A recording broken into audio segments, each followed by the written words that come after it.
Now, viewers, as I had said, let's also look at the possibility of these two talks that are taking place, whether they actually lead to a breakthrough and what happens in the event that they don't. Let's put out those scenarios for you here to understand where things stand right now. Now, in the event that talks succeed, now first and foremost, what happens is that the hostages get freed. That includes 20 alive, 28 who are dead, but their bodies are still with Hamas.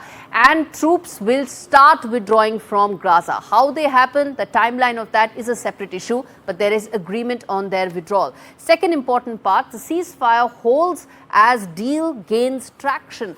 Now, this ceasefire, how long it will hold, whether there will be some finality to it, a long-term roadmap, all that hinges on the talks actually succeeding to some sort of a breakthrough. So that could be the other important aspect of it.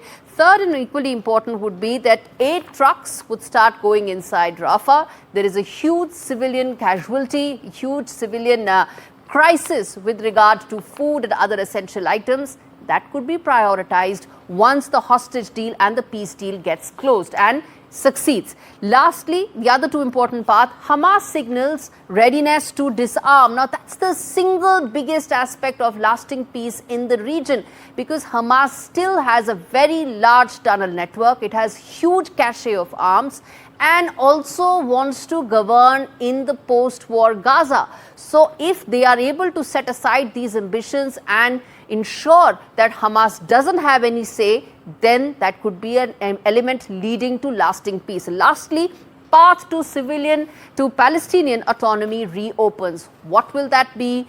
Will that eventually lead to a separate country? How soon can that happen? All those negotiations and talks will actually come if the talks succeed. Now, let's look at the other scenario, that what's happening in Cairo actually leads to nothing in terms of positivity. What happens then? First and foremost, bombing resumes. It's already continuing. It's not like it's completely stopped, but it renews with a fresh vigor, because Israel realizes that there is no other option to get those 20 alive and 28 dead hostages that are still with Hamas, the only bargaining chip that the terror organization has. Secondly, it halts any withdrawal of its troops, which means the ground assault continues with even more focus on bombarding the area and completely demolishing Hamas.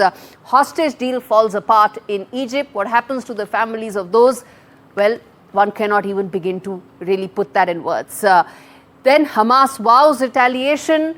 How will that be armed? Who will arm it? The funding lines, the arms, the weapons, all of that then leads to greater uncertainty and puts the entire region in more spiral of uncertainty and chaos. And lastly, well, you can expect more global protests to actually follow. They've already been there. One can argue that maybe the information war or the propaganda war is something that Israel lost, even as it continued to make deep military gains on the battlefield. All that will come back with fresh vigor, because there is no deal that is really on the table. To talk more on this, let's get in Professor Jangid, who of the OP Jindal University, along with Professor Scott Lucas, joining me on the broadcast. Thank you so much, both of you gentlemen.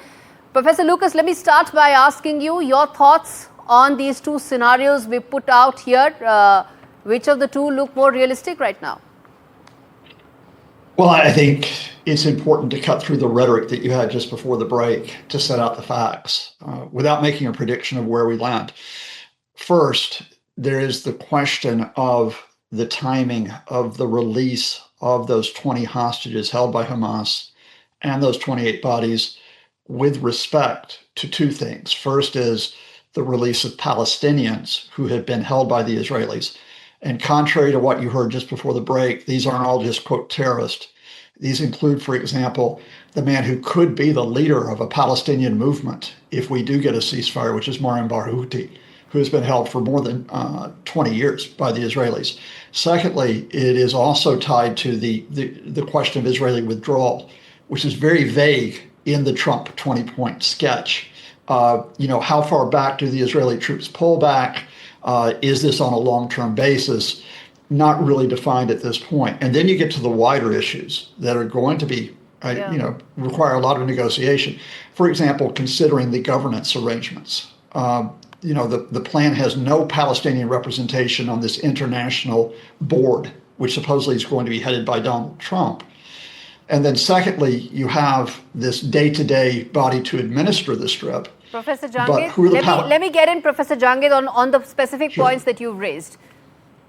Go ahead. Thank you. I do think that Donald Trump needs to compromise a bit more. On 20th of January, before taking the oath, he really threatened Hamas that a hell is coming if you don't release the prisoners. And Hamas really survived all the threats and ultimatums that Donald Trump issued, or the military invasion that Israel is up to.